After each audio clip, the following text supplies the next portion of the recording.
Salut, moi c'est Kenfak. Si je fais des vidéos, c'est pour un but bien précis. Entrer en communication avec tous les Africains du monde. Je suis convaincu qu'aujourd'hui, les Africains ont besoin d'avoir une pensée uniforme afin de changer le monde.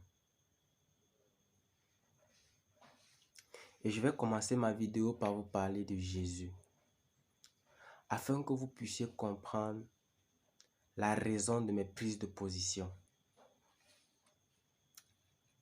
Comme plusieurs historiens l'ont parfois dit,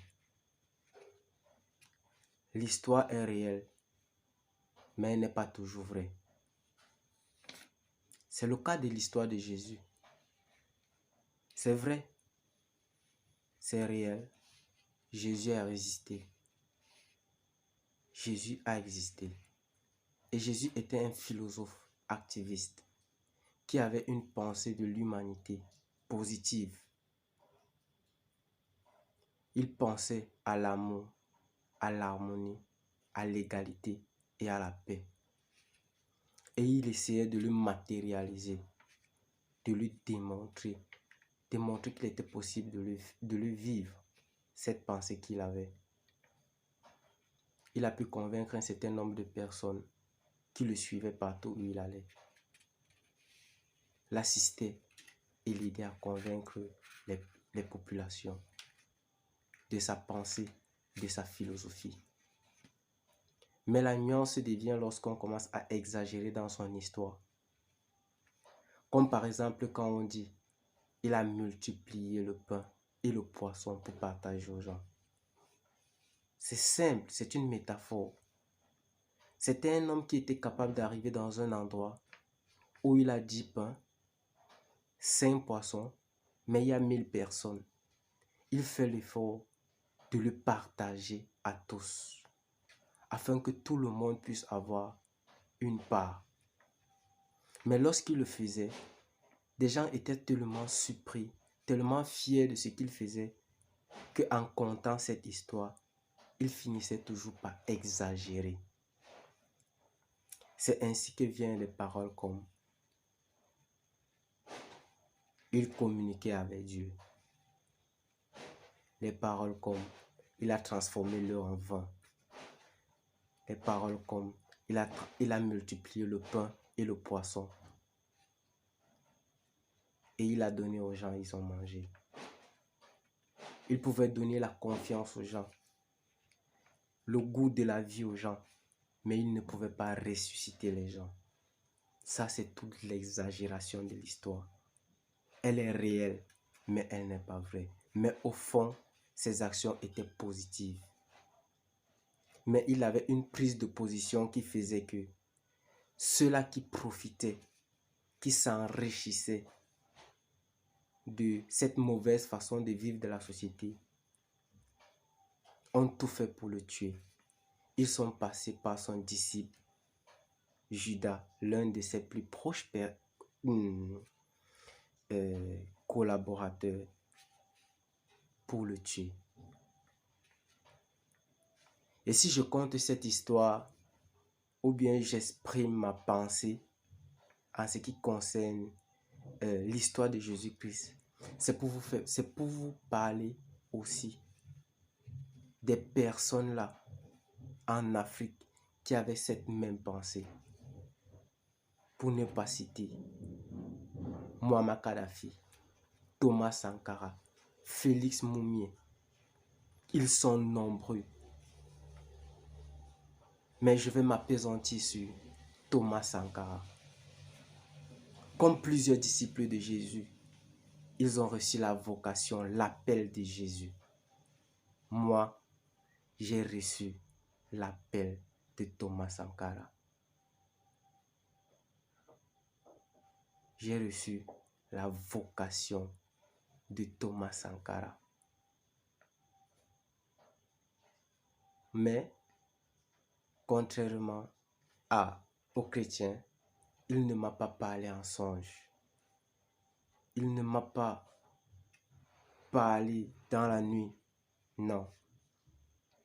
Il m'a parlé quand il était encore vivant. Il m'a parlé à travers ses discours. Il m'a parlé à travers ses prises de parole. Il m'a parlé à travers ses actions, ses actes qu'il posait.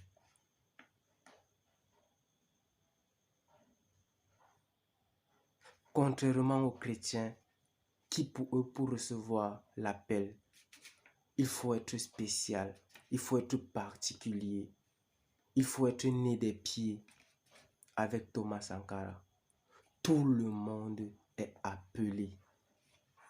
Tout le monde, tous les Africains, tous les peuples, il le disait. Il avait cette parole-là. Je cite, « Si vous tuez Thomas Sankara, des Thomas Sankara naîtront. » Oui. Quand il parlait de lui, il avait un peu de recul. Quand il parlait de lui, il doutait. Mais quand il parlait de toi, mais quand il parlait de moi, quand il parlait de nous, de la population africaine et même mondiale, il avait la totale confiance, la totale conviction. Où qu'il soit, pour qu'il puisse reposer en paix, démontre-lui, prouve-le qu'il n'avait pas tort de croire en toi et croire en toi toi-même. Il n'a pas besoin qu'on se rappelle de lui comme un grand héros. Il n'a pas besoin qu'on se rappelle de lui comme le jeune là qui a essayé de changer le monde. Non. Il veut qu'on continue à mener le même combat pour lequel il est mort.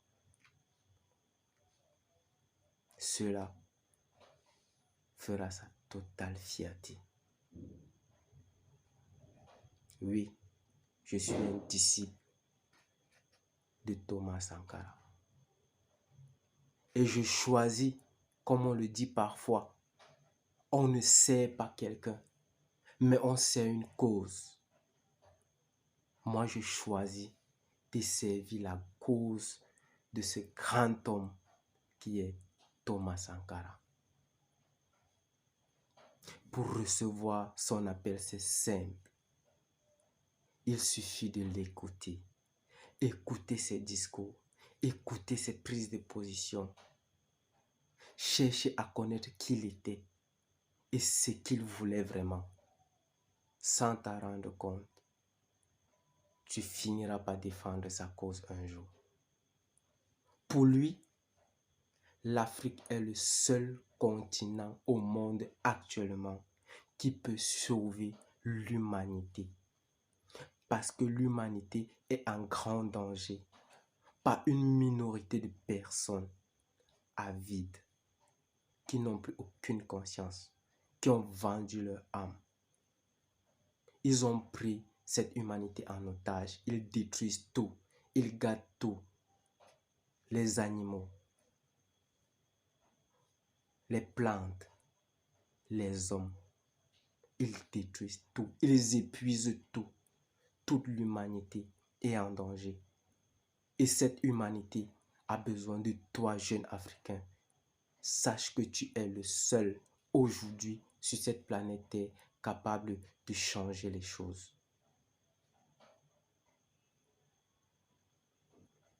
Et pour le faire,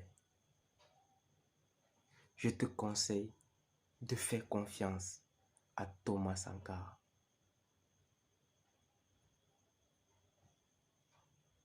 Écoute-le et essaye de comprendre ce qu'il voulait vraiment pour l'Afrique et même surtout pour le monde. Oui.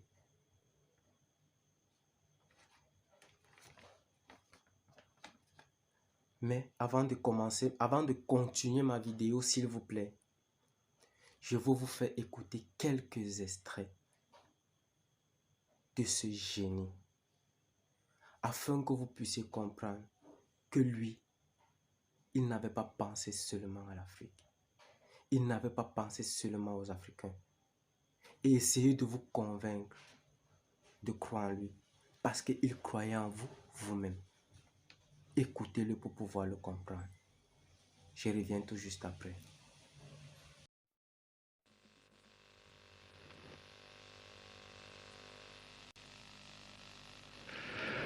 C'est difficile de se présenter soi-même parce que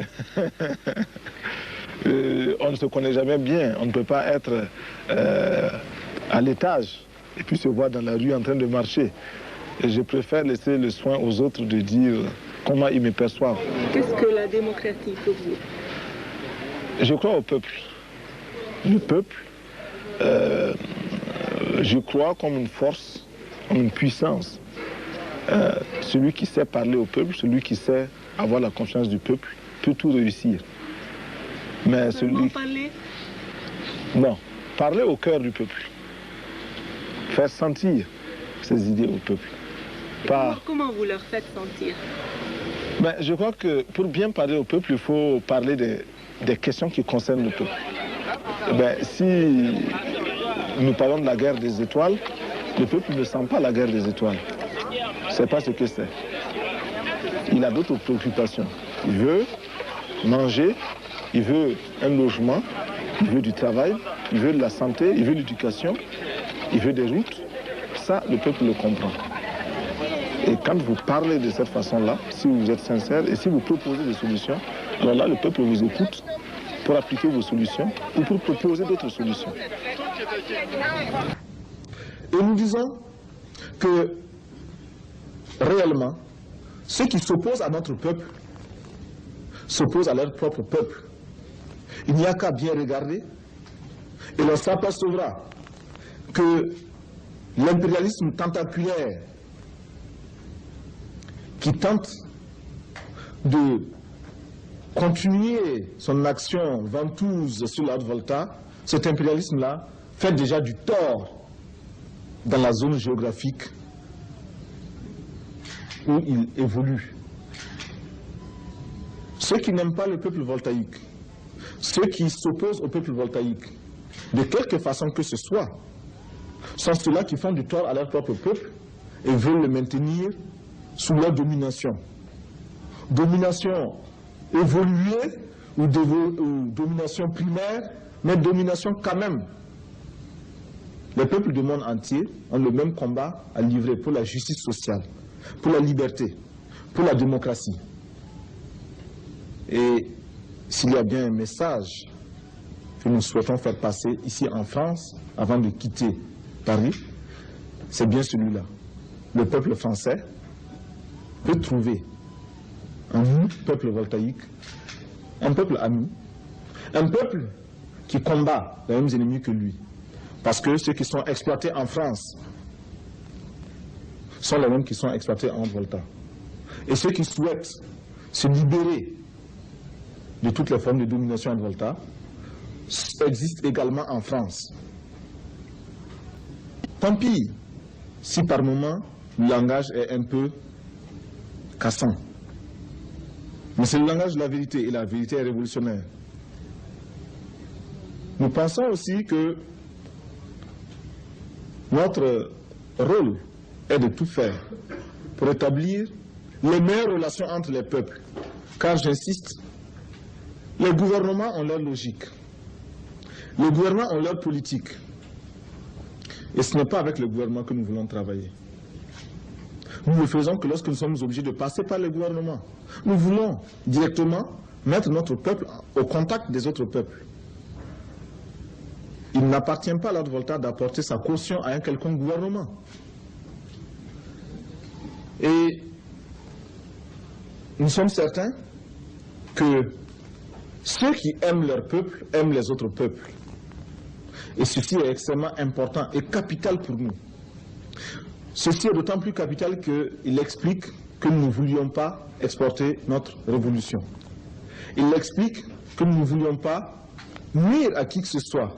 Il explique aussi pourquoi nous entendons avoir les meilleures relations, non seulement avec nos voisins, mais avec tous les autres peuples. Je me retrouve un peu comme un cycliste qui grimpe une pente raide, qui a à gauche, à droite des précipices, il est obligé de pédaler, de continuer de pédaler, sinon il tombe. Alors pour rester moi-même et pour me sentir moi-même, je suis obligé de continuer dans cette lancée-là. Vous vous sentez isolé en Afrique? Mal compris en tout cas. Mal compris, mal aimé? Mal aimé. Ouais. J'espère que vous l'avez bien écouté. Vous avez écouté ces dires. Vous avez vu l'énergie avec laquelle il parle quand il s'agit de la population, du peuple. Pour lui, le gouvernement, ce n'est qu'un instrument qu'on peut utiliser pour communiquer avec le peuple. C'était ça, la pensée de Thomas Sankara. Le gouvernement n'était pas pour lui un instrument de domination, d'influence et de manipulation. Non. C'était un instrument au service de la population. C'était ça. Mais nous savons tous, tout comme Jésus, il était persécuté pour cette prise de position-là, pour cette façon-là de penser. Tout comme Jésus, il a été trahi par son meilleur ami, celui-là qui était le gardien de ses secrets, celui-là avec qui il partageait tout. Il a été trahi et il a été tué, tout comme Jésus. C'est pour vous faire comprendre que autant qu'un certain nombre de personnes ont fait de Jésus un grand homme, parce que pour moi il n'est pas un Dieu, de la même façon, nous Africains, nous devons faire de Thomas Sankara un grand homme qui ne mourra jamais et qui régnera dans l'histoire de l'univers jusqu'à la fin des temps. Mais pour cela, il faut qu'on commence par sauver l'humanité. Sans ça, tout disparaîtra. Tout. Ils peuvent le faire. De jour en jour, ils créent des bombes. Ils inventent des explosifs chimiques, gazeux, des bombes atomiques.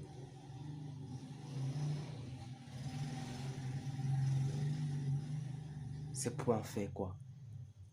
Ils finiront un jour par exterminer l'humanité. Si nous, Africains, ne faisons rien, on peut encore sauver le monde. Si en Afrique, nous ne fabriquons pas des armes, c'est pas parce que nous sommes ignorants. Si en Afrique, nous n'avons pas des instruments de destruction massifs, c'est parce que nous avons ça. C'est parce que nous avons grand cœur. C'est parce que nous sommes humanistes. C'est parce que nous avons le souci pour le prochain, pour les animaux, pour les plantes, pour tout ce qui existe. Parce que c'est ça Dieu. Dieu n'est pas loin. Il est là près de nous, avec nous. Et nous sommes en train de détruire ce même Dieu que nous prétendons prier, nous prétendons adorer. Nous les Africains, nous avons du respect pour lui.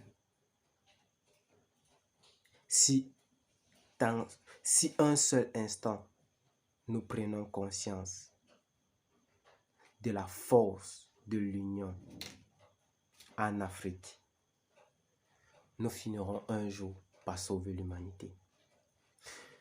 Pour continuer dans mes vidéos, la plupart du temps, à chaque fois que je vais faire une vidéo, je vais avoir toujours à la fin une question. Une question qui doit être répondue par tout un chacun.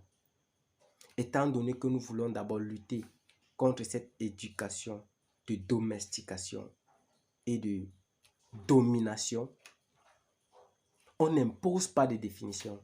Chacun est libre en fonction de son expérience et de sa connaissance de donner la définition qui l'arrange à tout thème. C'est cette différence de pensée qui va nous permettre de trouver la vérité. Et ainsi dit, la question du jour ou la question pour cette vidéo est la suivante.